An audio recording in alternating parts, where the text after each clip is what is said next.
Diabetes mellitus या DM चयापचय संबंधी विकारों का एक समूह है जिसे पुरानी हाइपरग्लाइसीमिया द्वारा चिह्नित किया जाता है, जो या तो अग्न्याशय की बीटा कोशिकाओं द्वारा अपर्याप्त इंसुलिन स्राव, परिधीय इंसुलिन प्रतिरोध या दोनों के कारण होता है। कारण विज्ञान। टाइप 1 डायबिटीज, इंसुलिन निर्भर किशोर डायबिटीज। यह प्रकार बीटा कोशिकाओं पर एक स्वप्रतिरक्षित हमले के कारण होता है, जिससे पूरी तरह से इंसुलिन की कमी हो जाती है। यह मुख्य रूप से बच्चों और युवाओं को प्रभावित करता है और डायबिटीज के मामलों में 10% से भी कम है। टाइप 2 डायबिटीज, गैर इंसुलिन निर्भर वयस्क प्रारंभ डायबिटीज। यह प्रकार इंसुलिन प्रतिरोध और अंततः बीटा कोशिकाओं की कार्यक्षमता में कमी द्वारा चिह्नित होता है और मुख्य रूप से 40 वर्ष से अधिक आयु के वयस्कों को प्रभावित करता है, जो अधिक वजन वाले, कम सक्रिय रहते हैं और अक्सर आनुवंशिक रूप से प्रवृत्त होते हैं। अन्य प्रकारों में द्वितीयक डायबिटीज शामिल है, जो हार्मोनल विकारों, अग्न्याशय की क्षति, कुछ दवाओं, आनुवंशिक विकारों और गर्भावस्था के दौरान होने वाली गर्भकालीन डायबिटीज से जुड़ी होती है। रोगजनन प्रक्रिया। टाइप 1 में बीटा कोशिकाओं का स्वप्रतिरक्षित विनाश होता है, जिससे पूर्ण इंसुलिन की कमी और परिणामस्वरूप हाइपरग्लाइसीमिया हो जाता है।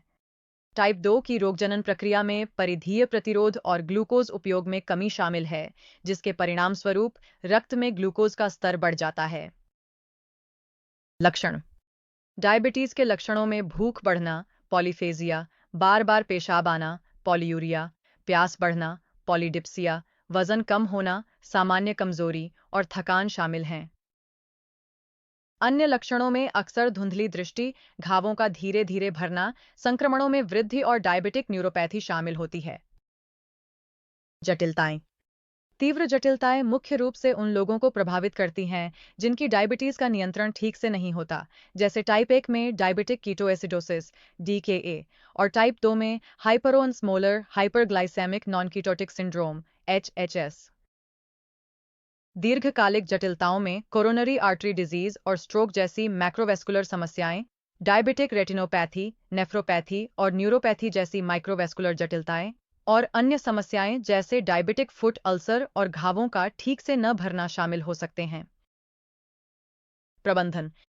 प्रबंधन में आहार नियंत्रण, जीवन शैली में बदलाव, नियमित रक्त शर्करा की निगरानी, इंसुलिन और मौखिक हाइपोग्लाइसेमिक दवाओं के साथ औषधीय उपचार और उचित देखभाल व जटिलताओं की रोकथाम के लिए रोगी को शिक्षित करना शामिल है। सारांश। डायबिटीज मेलिटस एक व्यापक रूप से पाया जाने वाला चयापचय विकार है, जिसकी विशेषता लगातार उच्च रक्त शर्करा हाइपरग्लाइसीमिया है। इसका प्रबंधन लक्षणों को नियंत्रित करने और जटिलताओं से बचाव के लिए व्यापक जीवन शैली परिवर्तन, दवाओं का सेवन, शर्करा की निगरानी और निवारक देखभाल को शामिल करता है।